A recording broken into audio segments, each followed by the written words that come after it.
Peace, grand rising, good morning, and welcome. Welcome to day 5 of this 60-day journal, this 60-day journey to healing, transformation, and self-discovery. And I hope you have been writing in your journal, spending time to reflect on this mission, because this is just getting started. This is still phase 1, all right? Because every 10 days is a phase. As I look through the journal as we speak, phase 1, the journey begins. And so we're going to go through 6 different phases before this journey is done. And I'm hoping that you are better on the other side of this journey, whatever that better may be for you. And that's why it's important to do the self-reflection, to look in the mirror, to be honest. I mean, brutally honest. I always say that perspective is my superpower. And what I mean by that is, in order for me to truly understand you, I have to remove confirmation bias, and I have to look at it from your perspective, through your angle, through your eyes, through your emotional state as much as possible. And if I do that honestly, I can see how you may have been offended by something I said. I can see how my facial expression may have been misinterpreted. I can see how the deeper emotion that I triggered by something I said to you in a certain kind of way, or our overall relationship, and how you may feel about me that I may not feel about you, or vice versa. And those things give us an opportunity to honestly look at self. So there's these mirror exercises. Stare in the mirror for 5 minutes straight, if you can pull that off. And then you begin to see the other side of yourself. It's mirror magic. And then you give these affirmations. Brush your teeth. If you right-handed, brush your teeth with your left hand. You know what I'm saying? And do everything almost in reverse in how you speak. And we speak as if you're speaking to yourself and things of that nature. These are little tools of the trade that those who work on mind exercises use to keep themselves very, very sharp. So let's get to day 5. Day 5, the affirmation, the challenge, the word is abandonment. And I spoke about this yesterday briefly because I had a fear of abandonment based on some traumatic things that happened in my life. But we'll dive deeper in that today and see how it affects us. The deeper wounds often come from the people we expect to stay. A loved one, a family member, a good friend that maybe decided to be friends with someone else, and you wanted to know if you did something wrong, and you guys don't have communication, and it wasn't nothing wrong. It's just that that person began to vibrate differently, and its likes, its dislikes, the things that it loved changed, and you were phased out of their reality, not in a harmful way, but we belong where we belong. And sometimes you meet people for a reason or a season, as my mama used to say, right? And so think about that. Write about a time you felt abandoned, physically or emotionally. How did it shape your trust in others? All right. So abandonment, a lot of us have abandonment issues when it comes to our fathers in particular. Daddy wasn't around. And as a result of that, I didn't do this or I couldn't do that.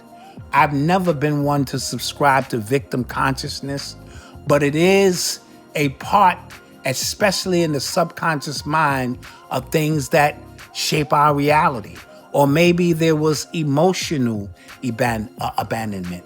I used to be accused of not being emotionally available in relationships. And I can see why, because I grew up having to deal with life at an early age and deal with adult situations. So I suppressed a lot of emotion. I wasn't shown a lot of emotion. I grew up tough. You had to be tough. You had to deal with life. And sometimes that comes across as lack of emotion.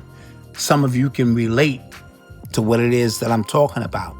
And the hero's note is, I am whole. Even when others have left, I am never truly alone. And so wherever you go, there you are. Because when all the smoke clears, you came in by yourself on this planet, and you're going to leave by yourself. Even for, our children grow old. And when the children are young, you're around the house and you're making popcorn and you're watching movies and you're pillow fighting and you're doing all of these things. And then one day, your children grow up. And now their friends take precedence over their time, and they want to hang out more, and they don't spend as much time with you as they used to.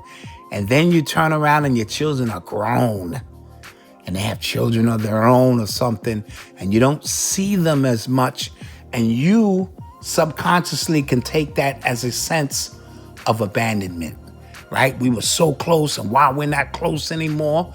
And grandparents in particular feel this way when their grandchildren age out. And what I mean by that is, again, the grandchildren used to come over and grandma or grandpa was the superhero, and they can override things mommy and daddy say. And it's always fun when I go there. And then they get older, and I don't want to go to grandma's house no more. I want to hang out with my friends. And grandma and grandpa now feel a sense of abandonment. And it may not be the case. It's just lifing. But as we begin to speak about this, let's dive deeper into it. You know what I'm saying? And so, what moments of abandonment shape your ability to trust? How have you coped with the feeling throughout life? What does it mean to be your own safe person now? All right? And so here's an encouraging example. And abandonment doesn't mean you were unworthy. It means someone else couldn't meet you where you were. You're learning now that you can stay even when others don't. All right? And so as we speak about relationships and things of that, people have to meet you where you are. Some of us are in relationships, loving relationships or business relationships or friendships that are stale now. They've overstayed their welcome. We don't meet each other where we used to meet each other, but we're out of fear of abandonment or feeling abandoned or feeling alone, we stay and we're not happy. And right on the other side of fear is everything you've ever wanted. And when you take that step, you'll realize that your happiness was based on you making those changes. Some abandonment is good. I'm going to say that again. Some abandonment is good. These people have moved on. Great. They were a hindrance in my life, and I just didn't see it. They were a dark cloud over me. When they were around, I felt physically sick. You know what I mean? And so don't always look at abandonment as something bad, as crazy as that may sound. These things happen for a reason. You are on this hero's journey to find out why. Just a quick note. If you're just coming in and joining this challenge, this is an evergreen challenge. So you can go to shopurbanx.com, get the journal, and you can watch 3 or 4, or you can binge experience the first 5 days to catch yourself up. This journey is based on my book, You Gotta Laugh to Keep From Crying. I didn't start living until I thought I was dying. And you can pre-order that now on Amazon.com. I would appreciate your support. On Saturday and every Saturday until this journey is complete, for the members only, I will be live on screen answering your questions, quarterbacking this thing. Let's go into a deep dive. Let's get live. Let's share our stories. Let's give each other digital hugs and digital support to make this experience the best that it can possibly be. Because one thing you will find out on your hero's journey, even though it is your journey, that others are going through similar aspects, and maybe you're further along in the journey and can leave a spiritual breadcrumb for someone else to pick up and go, thank you.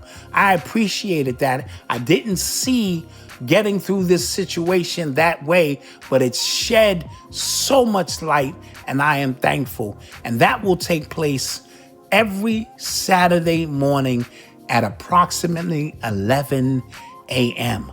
These affirmations go up at 7 a.m. on Saturday and Sunday. I think they'll go up at 9 because people don't have to get up so early because it is the weekend. But these affirmations, they will be there. Abandonment cuts deep, not because someone left, because we believe we weren't worthy of staying for. Sometimes the abandonment wasn't physical. Maybe they were there, but emotionally distant. Maybe their eyes glazed over or their words became cold. You reached for connection and touched absence. When we experience that kind of loss early, it changes the way we love. We may cling too tightly, or we may never let alone anyone close.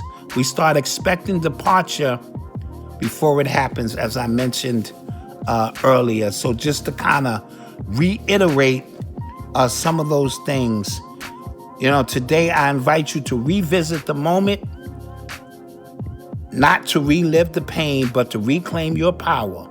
Who left you? How did that absence shape your story? All right?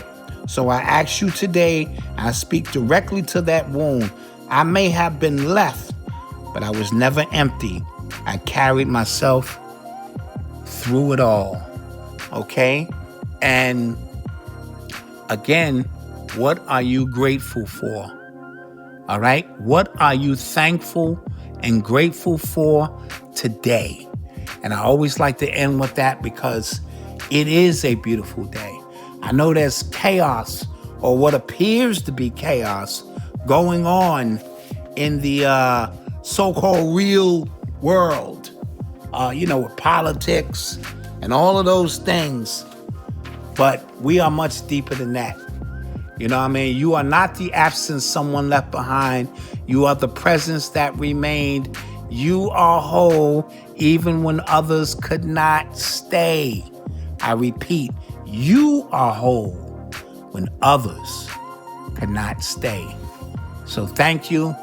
As I always say, live, learn, laugh, and love, and be the best that you can be today. And I will see you guys in the morning, and we will continue on this mission, this hero's journey, this transformative state that we are in. I love you, and I hope you love yourself, and I will see you in the morning.